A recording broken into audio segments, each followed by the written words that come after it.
Apa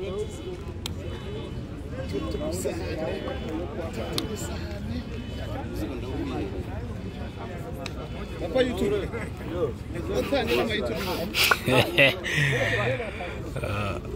Dango.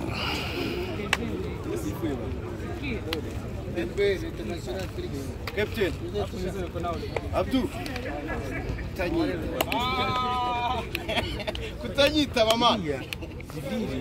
Ndaza kukuhamagara. Vuga yego.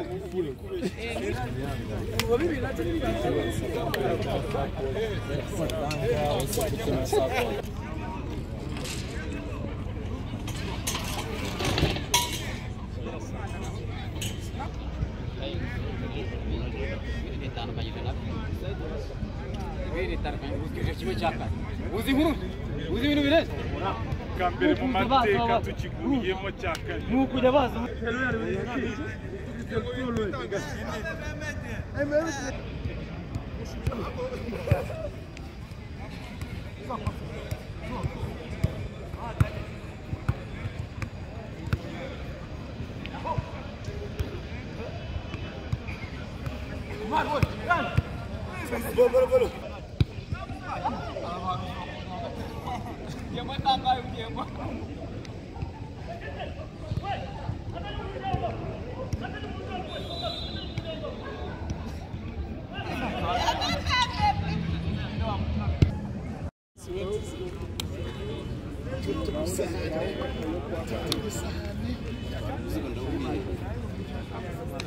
Apa YouTube?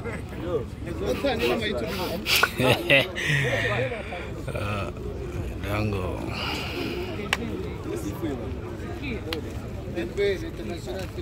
Captain. Abdul. Kutanyita mama. Ndaza kukuhamagara. Vuga yego.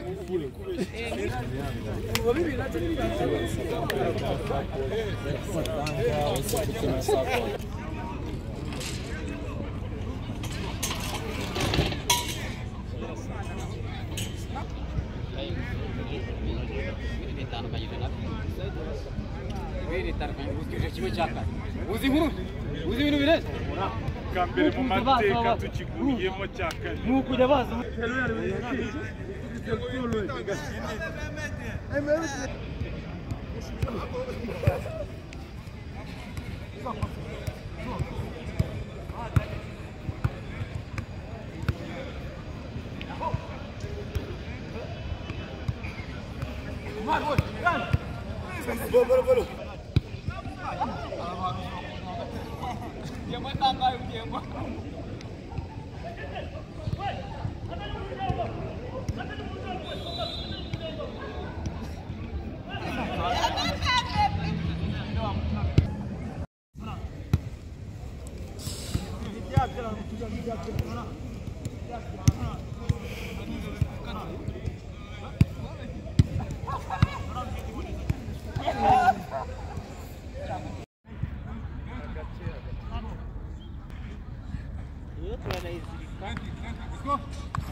Vumbu Nzingalo Vumbu.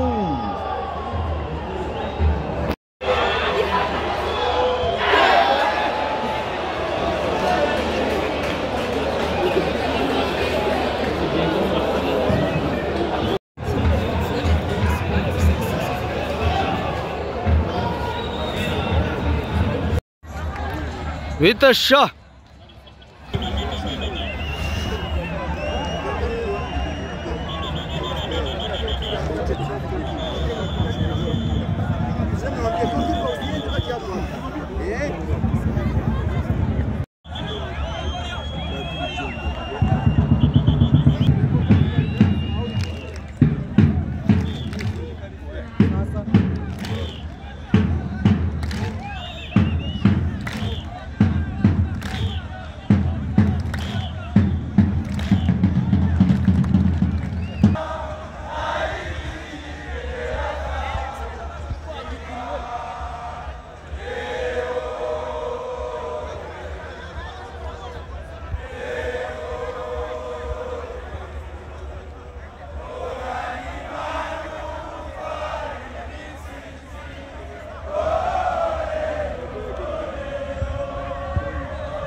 English? Okay.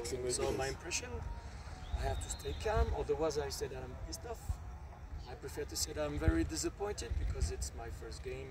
I'm here since 3 days, so I have to be more patient. I'm here to learn about the players' attitude, behavior on the pitch and outside the pitch. So most important for me, today I've seen things I have to correct outside the pitch and inside the pitch.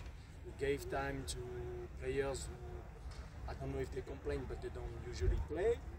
Okay, we give you a chance, now show what you showed today is insufficient. So I'm a little disappointed for them and also for the fans. Okay, we secured the qualification, but clubs like Rayon Sport, we have to win this kind of game. What did you say positive? Something positive, which is negative? Positive. Let me think. Positive, I saw a reaction after conceded goals.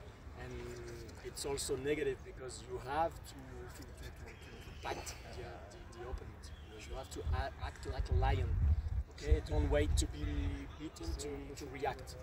But at least there's a reaction. This coming weekend you're facing Magajo is in Southern Province. Yep. And you have been defeated here. What can you tell the fans such that they may follow you to go and bring those 3 points from Magajo? Complete different competition, so I guess totally different behavior. The way to approach the game, the way to prepare. It was a little too cool in the dressing room before the game today, so I guess it won't be the same tomorrow, the day after tomorrow at training and everything. I feel that they have ambition, most of them, but I have to correct those who don't have the good behavior. I have to be the bad teacher with them. What can I say to the fans? Okay, let's continue to push up. Today I was surprised to see so much fun for a game that you might pretend it's not really important because we won 4-0. I come from France. I know that even at the highest level, if you win 4-0 on the second leg, you have nobody in the stadium. So the fans didn't underestimate the opponent today, which unfortunately some of our players did. So the fans show the good road. Coach, Real's point is the team always look for?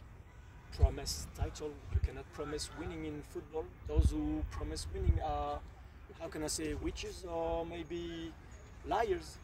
If if a coach comes to a president, I promise you title, don't take this coach. What can I promise?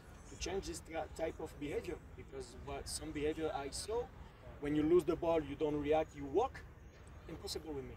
When you lose the ball, you have to press. Attacking to kill. Sorry for the word, but you have to attack to kill, not attack to try. No. Yeah, sure. Okay? So I can promise change in the behavior, but you know you can shots 20 times a game and no scoring. You touch the post, the goalkeeper is very good, and the opponent shot one. The score, you lose 1-0. That's football, okay? So when it's good for you, when it happens to you, you're very happy. But sometimes it happens to the opponent. So I cannot promise winning or title. I can promise we will do everything to do that. And those who don't do everything to do that, stay at home. Do you have any information about your next opponent? Yeah, I have footages, and so now I go home, take a dinner, and after dinner I look at the footages of the opponent. Not too much, because I think that we have qualities. If we correct good behaviors, if we correct something by training session, we can beat any team. So I'm not looking at the opponent too much. To me, it's 70-30. 70% correct our team and impose our style of play, and 30% you have to know the opponent, but not too much on the opponent. A comment about your striker, about his performance, Kamara. Yeah, I'm not sure he was 100% today because he had a little injured last days or last week. It's the most difficult position to be striker, because you depends on the attitude and the play of all the others. You are at the conclusion. Okay, so if the introduction is not good and the development is not good, you facing criticism. So I don't want to be too much negative and to blame him. There's other players who were not really good today. And what about Gomis injured last time? When can we expect him to be back? This type, I don't know. I think yesterday was on training, running around the pitch. Because I don't know if we'll be ready Friday. I have the information maybe today, but right now I don't know. Thank you. Okay? Thank you.